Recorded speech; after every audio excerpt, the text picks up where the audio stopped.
इंद्रजाल को अक्सर लोग तांत्रिक विद्या, वशीकरण और जादू टोने से जोड़ते हैं। इंद्रजाल एक तरह से हमारी आंखों का भ्रम ही है, जिसे हमारा दिमाग पकड़ नहीं पाता है और फिर हम इसके असर में आ जाते हैं। आज के इस वीडियो में हम आपको इसी के बारे में बताएंगे, तो वीडियो के अंत तक बने रहे। इंद्रजाल एक प्राचीन विद्या है जो कि भारत से शुरू हुई और अब पश्चिमी देशों में भी लोकप्रिय हो गई।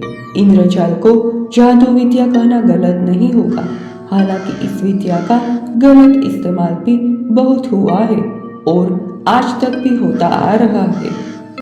इसके अंतर्गत मंत्र, तंत्र, मोहन, उच्चाटन, वशीकरण, नाना प्रकार के कौतुक, प्रकाश एवं रंग आदि के प्रयोजनीय वस्तुओं के आश्चर्यजनक खेल, तमाशे आदि कई चीजें आती है, परंतु काला जादू का ही सबसे ज्यादा प्रचलन है।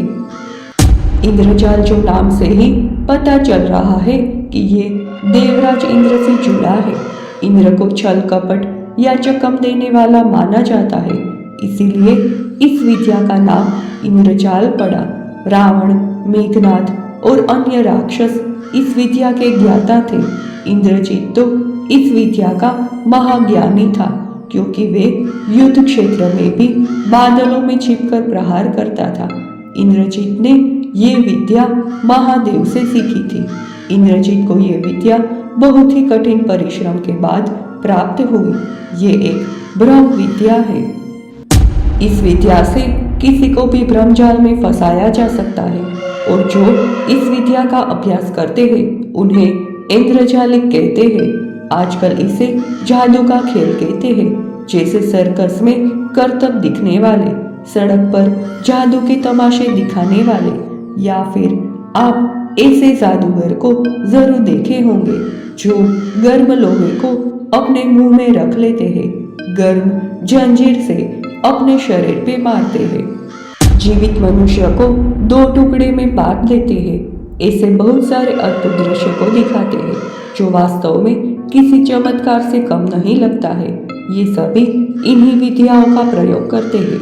ये विद्या ऐसी है जिसे दिखने वाला व्यक्ति भ्रम में आ जाता है। उस व्यक्ति को वही दिखाई देता है जो इंद्रजालिक चाहते हैं। कुछ लोग इसका संबंध पौराणिक काल की युद्ध नीति से जोड़ते हैं। इसके अंतर्गत कोई भी राजा अपने दुश्मन को भ्रम में डालने के लिए इसका प्रयोग करते थे। कामंदक, जो चाणक्य का चेला था, उन्होंने कहा कि पूरी सभा में अपनी बात को रख पाना और सभी को अपने तर्क के लिए राजी करना बहुत कठिन है। इसलिए उन्होंने इंद्रजाल के राजनीति में प्रयोग के बारे में सुझाव दिया। उनके सुझाव के अनुसार कुछ ऐसा होना चाहिए जिससे दुश्मन की सेना में डर पैदा हो जाए, आसमान में अंधेरा छा जाए, ध्वज का उड़ना, मेघ का गर्जना, बारिश होना आदि जैसे भय उत्पन्न करने वाले प्रयोग। ऐसा करने से सामने वाले शत्रु के समूह में भय उत्पन्न हो जाता था और उनकी सारी सेनाएं छिन्न भिन्न हो जाती थी। असल में इंद्रजाल वे है जिस पर हमारी आंखें, दिल और दिमाग विश्वास करने के लिए राजी न हो। अक्सर हमें लगता है कि ये हमारी आंखों का धोखा है, परंतु ये दिमाग की चतुराई से होता है। जादूगरों के हाथ हमारी नजरों और दिमाग से कई तेज होते हैं, इसी कारण हम जादू को समझ नहीं पाते। आप ये सुनकर चौंक जाएंगे कि इंद्रजाल नाम की एक जड़ी भी है। ये अमूमन समुद्री इलाकों में पाई जाती है, परंतु ये सारे समुद्री इलाके में नहीं मिलता है। इसका अलग ही क्षेत्र होता है। माना जाता है यदि इसे साफ कपड़े में लपेटकर पूजा घर या मंदिर में रखे तो अनेक प्रकार के लाभ होते हैं। इस जड़ी के बारे में ये भी कहा जाता है कि ये किसी भी टोने टोटके को बेअसर कर सकती है। इंद्रजाल की महिमा डामर तंत्र, विश्वसार, रावण संहिता आदि ग्रंथों में बताई गई है।